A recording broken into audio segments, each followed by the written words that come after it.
Hello and welcome back to GP Video Podcast by Nadia. So, in this particular podcast, I would like to quickly touch base upon the vaccines that we are doing at this stage. So, every state has got their own immunization schedule for all ages, starting from birth till 70 years and over.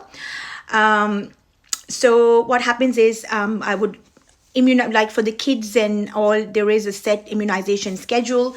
So if I talk about the ACT immunization schedule, we know that at birth we do hepatitis B, then there are vaccines at 2 months, 4 months, 6 months, then we've got 12 months, 18 months, 4 years, and then more than 5 years. Then there are other vaccines. Then we've got adolescent vaccines for all ages, year 7, year 10. One vaccine that I would recommend really very seriously is the influenza vaccine, which is the annual vaccine for covering many types of flu viruses. As you guys know, that flu and COVID and all are very, very much rampant at this stage in our community. And when I came back from overseas and I just jumped back into work, I think I did get either influenza A or B or COVID or something, because I didn't test myself as I was so sick, and I just got treated and everything. Of course, I didn't qualify for antivirals, so I was treated with antibiotics and stuff. But anyway, so my point is that annual influenza vaccine for all age groups. Annual means yearly influenza vaccine for all age groups from birth till whatever age we are up to is highly, highly recommended. As far as COVID vaccine is recommended, COVID vaccine boosters are recommended. The latest recommendation, as far as I knew, was every 6 months. It's recommended that you can get a COVID booster. It's, again, very optional, but I would say that, because COVID, every now and then we see COVID spreading in the community, then it slows down, then again. Nowadays, it's not a lethal disease, of course. It just is like any other flu. But as you can see, as you know, that influenza itself, flu itself can be lethal for people, especially who have got comorbidities and complications, like they've got lung conditions, they've got diabetes, their immune system is suppressed and all. So influenza vaccine every year. And now the vaccines are available in winter season. The vaccines are available for everyone. Yes, there is eligibility criteria for it, for the free vaccine. So people who qualify for free vaccine, they should go and get the free vaccine. People who have to pay for it, it's hardly $25. Pay for it and get it done. Get your eligibility checked at the pharmacy or with the GP and see if you're eligible for it. Usually people with asthma or with comorbid conditions of all ages are all covered under Medicare. Then kids are all covered under Medicare. People, I think 65 years and over are all covered under Medicare for influenza. But do get your flu shot as soon as possible. Now, so a flu shot every year, COVID shot every 6 months if you like. Now, what are the other ones? The other ones that I would like to really emphasize on, all people 65 years and over, influenza, as I said, flu vaccine. Then we've got shingles vaccine.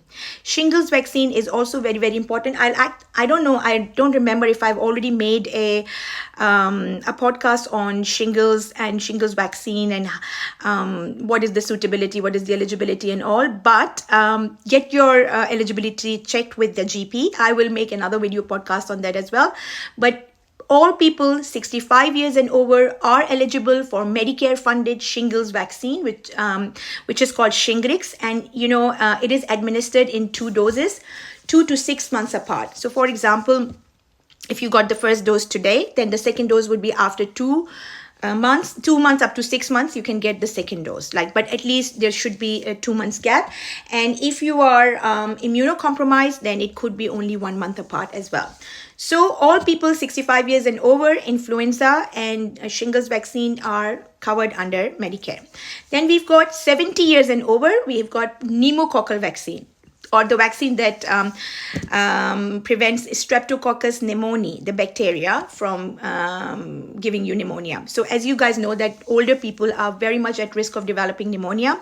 So 70 years and over should also get pneumococcal vaccine, which is actually Medicare funded. And what does it say about So yeah, pneumococcal vaccine. I just wanted to see that what is the frequency of it? Is it once off, or is it like, yeah, I'm not sure about that bit, but just please go get the eligibility. I mean, not the eligibility, the availability of the Prevnar 13 is the vaccine. Check to see whether you should get it.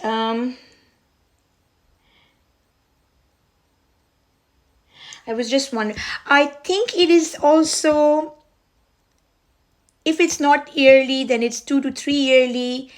There is something about it. Yeah, I just wanted to check that, but I didn't get it time, but I'll let you guys know. But if you have never, people over 70 years and people 70 years and over who have never had pneumococcal vaccine, please go and get that done as well, along with influenza and along with COVID if you like. So pneumococcal vaccine for people 70 years and over is covered under Medicare. So these are the vaccines that I wanted to talk about. For pregnant people, of course, we know that there is the pertussis, whooping cough, then there is influenza, then there is RSV vaccine, which is highly recommended for pregnant ladies as well.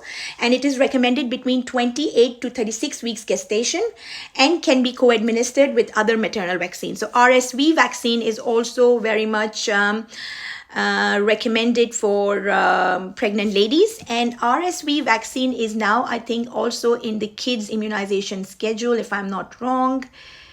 RSV. This is the ACT immunization schedule that I have actually opened up. It doesn't tell me here. It only talks about RSV vaccine for pregnant ladies at this stage. Okay. Okay.